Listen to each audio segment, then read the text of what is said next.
આકાશવાણી ભુજ પ્રસ્તુત છે અખબારોની હેડલાઇન્સનો કાર્યક્રમ હેવર હેવર.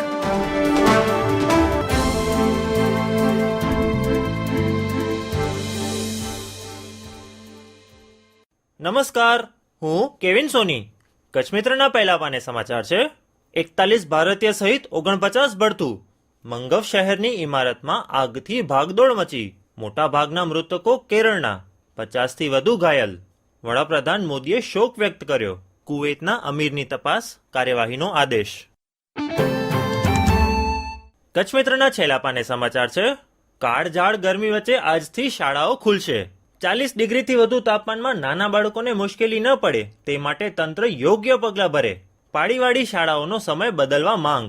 હીટવેવમાં આરોગ્યની સુવિધાએ ઉપલબ્ધ કરાય તે જરૂરી. અન્ય એક સમાચાર છે. મહત્તમ પારો ઘટતા તાપમાં રાહત, ઉકળાટ યથાવત. કંડલા 40.1, ભુજ 38.5.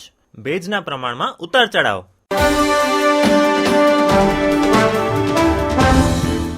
હું તન્વી મહેતા. દિવ્ય ભાસ્કરમાં સમાચાર છે. 3 દિવસમાં 3 હુમલા બાદ વ્યાપક શોધખોળ. લોકોમાં આક્રોશ વચ્ચે સરકાર એક્શનમાં. જમ્મુ કાશ્મીરમાં આતંકીઓ સક્રિય, વધુ હુમલાની દહેશત. ઘૂસણખોરી કરીને આવી ચૂકેલા પાકિસ્તાની આતંકવાદીઓ રાજૌરી અને રિયાસીના પહાડી વિસ્તારોમાં છુપાયેલા છે.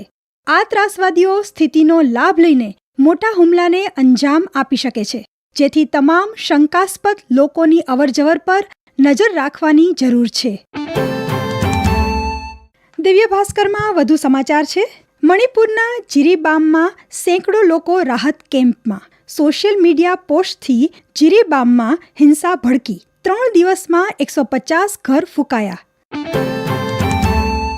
દિવ્ય ભાસ્કરમાં સ્પોર્ટ્સ વિભાગમાં મેન ઓફ ધ મેચ અર્શદીપે 4 ઓવરમાં માત્ર 9 રન આપી 4 વિકેટ લીધી. ભારતનો 7 વિકેટે ભવ્ય વિજય.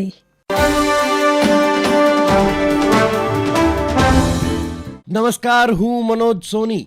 ગુજરાત સમાચારની કચ્છ આવૃત્તિમાં સમાચાર છે કે ભુજના યુવક સાથે યુટ્યુબ ચેનલમાં હોટલ રેટિંગ આપવાના નામે 1,92,000ની ઠગાઈ. ટેલિગ્રામ ગ્રુપમાં એડ કરીને લિંક મોકલ્યા બાદ ઠગાઈના કિસ્સામાં સાયબર સેલ એલસીબીએ ₹1,20,000 પરત અપાવ્યા. અન્ય એક સમાચારમાં હવે ભુજના બહુમાળી ભવનમાં દારૂની મહેફિલ. ઠેર ઠેર દારૂની ખાલી બોટલો. 422 કચેરીઓ ધરાવતા બહુમાળી ભવનમાં સ્વચ્છતાનો અભાવ. આડે ધડ પાર્કિંગ અને ભંગાર વાહનોનો ખડકલો.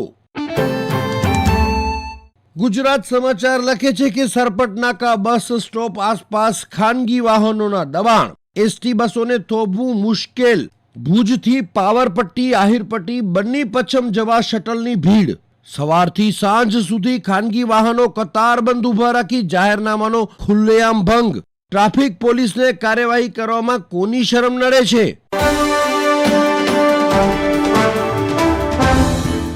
હું શ્વેતા સુથાર. સંદેશના કચ્છ પેજ પર સમાચાર છે કે અગ્નિકાંડના 19મા દિવસે ગુજરાત સરકારે કહ્યું, ગમે તેવો ચમરબંધી હશે, છોડીશું નહીં. આ અપરાધમાં સામેલ એક પદાધિકારી અધિકારીની સ્પેશિયલ ઇન્વેસ્ટિગેશન ટીમ પૂછપરછ કરી રહ્યાનો દાવો. નવા નિયમો અમલમાં નહીં આવે ત્યાં સુધી કોઈ પણ એકમનું સીલ ખોલવામાં આવશે નહીં. અન્ય એક સમાચારમાં ધરપકડ બાદ ગણેશનો હસતો ચહેરો પોલીસ જયરાજસિંહના ઘૂંટણીએ. દલિત યુવાનને નિર્વસ્ત્ર કરી ઢોરમારનો કેસ, છતાં પોલીસે છેક 5 દિવસે ગણેશને પકડ્યો.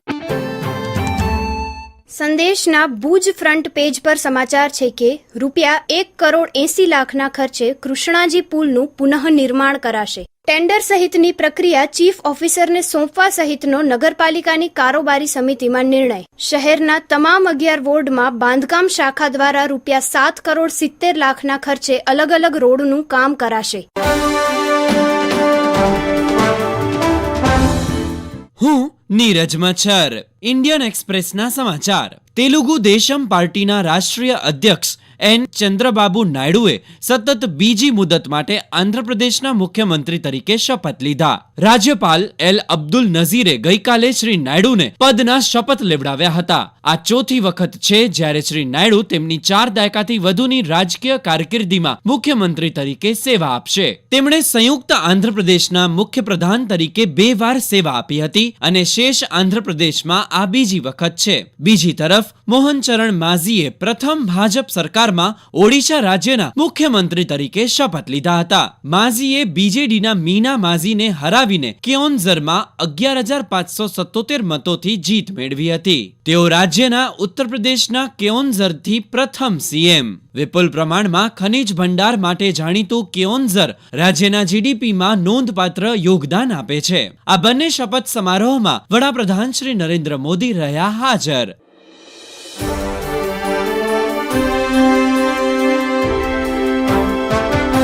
અખબારોની હેડલાઇન્સનો કાર્યક્રમ હેવર હેવર